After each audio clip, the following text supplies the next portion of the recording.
aveuglé par le bord de la mer Nana. J'ai rencontré l'amour à Nombakele. Lila Loyoba Kabelinga na Libreville. Je l'ai appelé amour. En Afrique, un vieux qui meurt est une bibliothèque qui brûle. Cet adage avait droit de citer quand la culture africaine était exclusivement orale. Aujourd'hui, le savoir se transmet de bouche à oreille, certes, mais avec une ouverture à l'écrit, accompagnée d'une formation de génération en génération. D'un bout à un autre, à Brazzaville, capitale de la République du Congo, l'arbre à palabres respire et expire. Ici, nous sommes à Bifwiti dans le premier arrondissement, Makelekele. Bernard Konongo est l'actuel animateur de la Galerie Konongo, un espace de transmission des savoirs. On y fabrique des sculptures en pierre, en bois d'ébène, bois de fer, bois gris et bois d'or. Benoît Konongo, père de Bernard Konongo, est le fondateur de la Galerie. Après la mort de Cardinal Renda, les gens ont sollicité papa pour faire un portrait de Cardinal. C'est l'une des œuvres de papa, dernières œuvres de papa. Donc ça date de 40 ans, 42 ans. Donc c'est pas adapté pour faire les grandes œuvres. Ça c'est l'histoire nationale, c'est la mort du cardinal. Il y a beaucoup de gens qui viennent ici, qui demandent ce qu'ils ont dit sur le cardinal. Il était comme ça, donc c'est un portrait. Le troisième point spécial, c'est le bois de fer. Qui peut résister même pendant un siècle. Donc c'est pour ça qu'on appelle ça le bois de fer. On va commencer à Wendy. Dans la rue Mayama 190. On peut aller rompre Kurunda. Donc Kurunda est venu à Fouti. A eu quelques notions de sculpture chez son oncle Bayola Kitassa. La formation est venue, il a croisé monsieur, un blanc là, qu'il a initié un peu à l'art. C'est lui qui était le moteur même qui a poussé papa lors de le goût de travail. C'est un blanc là, monsieur Geoffroy. Après ça, bon. Il y a eu, comme c'est héréditaire, donc de grand-père au petit-fils, au fils, au petit-fils, donc c'est du chef. Moi, je voulais être mécanicien normalement, je voulais faire la mécanique. J'ai même opéré pendant 6 mois. Mais après, l'art m'a attiré. Je suis allé d'abord à l'école de peinture de photo. J'ai fait le dessin, la peinture. Après, là-bas, l'art m'a pas lâché tout de me mettre dans le bain. Au départ, c'était l'artisanat. L'art est venu après. Avant, on faisait les pipes en bois, tout ça. Mais actuellement, on fait des œuvres d'inspiration. Des œuvres qu'on appelle des œuvres de l'esprit. Ça, c'est l'esprit de la danse. Mais ça, c'est une œuvre d'inspiration.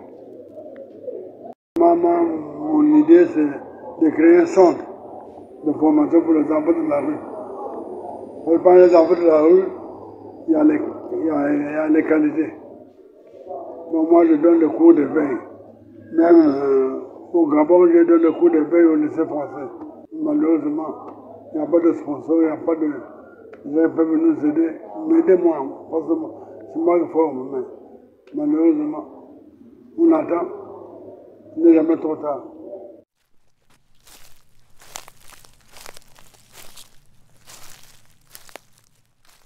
Dans ce processus de transmission des savoirs, l'écrivain et musicologue Mampouya Mamsi a aussi un apport important. La musique, pour moi, c'est une passion.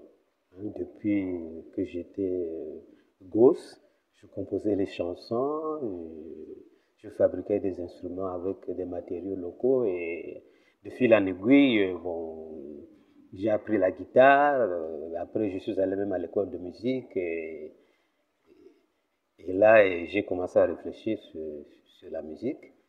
Et c'est tout juste après la conférence nationale que j'ai eu l'idée de monter une école populaire de musique, comme là où j'étais en Roumanie. Là où j'étais en Roumanie, c'était une école populaire aussi pour tout le monde.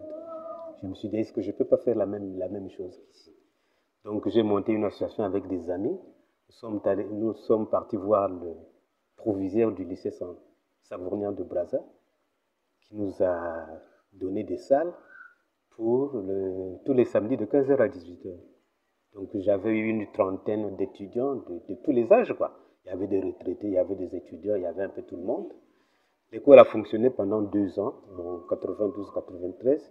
Mais en 93, avec tout ce qui s'est passé, avec toute cette pagaille-là, on était obligé d'arrêter les cours. Je venais d'écrire un livre qui a été édité en 2018 sur Internet. Et je suis en train de chercher des sponsors pour que ce livre-là aussi soit vendu sur le marché congolais en papier. Vous savez, ce n'est pas tout le monde le numérique, il n'a pas encore, il ne s'est pas encore installé chez nous. Hein. C'est le livre papier qu'on continue à lire. Donc il y a ça. Et en même temps, comme nous sommes une société d'oralité, chez nous on raconte des histoires. Donc j'ai monté un prototype de cours de musique, mais en audio. C'est pour dire que certains chapitres du livre, pas tous, je les mettrai en audio pour vulgariser cette musique-là. Et les audios seront, comme on dit, des classiques. C'est-à-dire que tout le monde va écouter. Que les Congolais qui naîtront en 2050 et qui auront 25 ans en 2075 vont toujours écouter. Dans cet élan de transmettre la musique moderne et ancestrale, il écrit un livre sur la sanza, un instrument de musique traditionnelle. D'abord, ce livre-là, c'est pour la sanza traditionnelle. Donc, il y a 2 types de sanza. La sanza traditionnelle que jouaient nos ancêtres, nos grands-pères, et puis il y a la sanza qu'on a adaptée à ce qu'on appelle l'accord tempéré. C'est-à-dire que la sanza qu'on peut jouer avec les guitares, avec les saxos, c'est ce que Antoine Mundanda avait fait. Et là, c'est différent. Là, on a la gamme do, ré, mi, fa, sol, la, si, do. Ici, c'est différent. Bon, ici, c'est un travail qui est beaucoup plus difficile puisque chaque ethnie dans le pays, nous avons près de 65 ethnies, et chaque ethnie constitue un genre musical. C'est-à-dire que les sanzas ne sont pas accordés de la même façon dans toutes les ethnies, parce qu'une ethnie, c'est d'abord une langue. Donc, les instruments en Afrique sont liés à la musicalité de la langue. Toutes les langues sont musicales, hein, mais toutes les langues n'ont pas la même musicalité. Donc, quand vous prenez une sanza, par exemple, chez les Congos, vous l'amenez chez les Téké, et les Téké ne vont pas se retrouver. Ils seront obligés de mettre leur accord à eux. Et donc, aller chercher les partitions, vous imaginez, chez toutes ces ethnies-là, c'est un gros travail de recherche qui demande des moyens. On peut écrire tout ça. On peut écrire tout ça. Toutes les chansons, on peut les écrire. Oui. Et quand les gens disent non, mais nos instruments ont été établis selon les formules scientifiques, même la sanza. Puis la sanza, elle ne date pas d'aujourd'hui, hein. Elle a au moins 1000 ans. Parce que l'explorateur Dos Santos, qui était venu dans le royaume du Congo, avait rencontré la sanza en 1560. La petite sanza là existait déjà. Pour écrire la musique, donc pour faire des partitions, on utilise ce qu'on appelle le solfège. Donc dans le solfège, vous avez la clé de sol et la clé de fa. La première utilisation, c'est faire ce qu'on appelle la transcription. C'est-à-dire qu'on prend une chanson, on la décortique, on la décompose en mesures et puis on écrit. Nous avons par exemple ici l'exemple de Amour de Nomankele qui a été décomposé. Vous voyez? On a décomposé.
ce logiciel-là, il y a 129 instruments.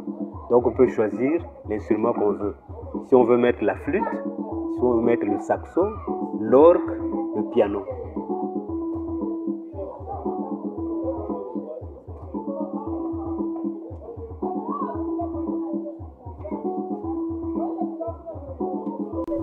En décembre 2021, la rumba congolaise est inscrite sur la liste représentative du patrimoine culturel immatériel de l'humanité par l'UNESCO.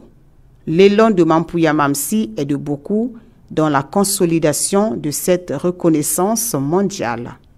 Les gens ne savent peut-être pas ce que ça veut dire patrimoine immatériel de l'UNESCO.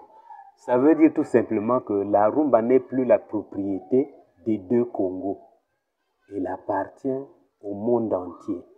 Et donc, pour que le monde entier puisse consommer cette rumba-là, il faut qu'on l'écrive, que toutes les chansons, que toutes les œuvres soient écrites sur répartition. Comme ça, un Japonais pourra chanter Amour de Nimankele, hein?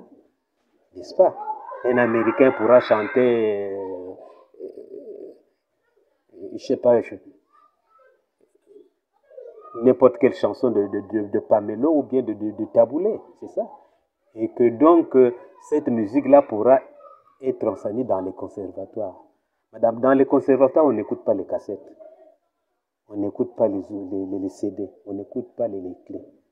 Ce sont les partitions, ça dit que tout est écrit. Donc, on aura un grand travail d'écriture musicale. Nous, on a commencé déjà à faire les morceaux choisis de Pamelo, et donc on va continuer avec tous les classiques. Dans le cahier de charge, le premier axe, c'est l'insertion de la rumba dans le système scolaire. Il faut que les élèves apprennent cette musique congolaise qu'on appelle la rumba. Et à ce niveau-là, je crois que mon livre, c'est déjà une première contribution à ça. Mais j'ai d'autres propositions.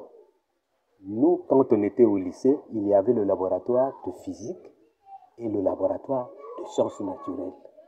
Moi, je pense qu'il faut qu'on ajoute un troisième laboratoire qui sera le laboratoire de musique.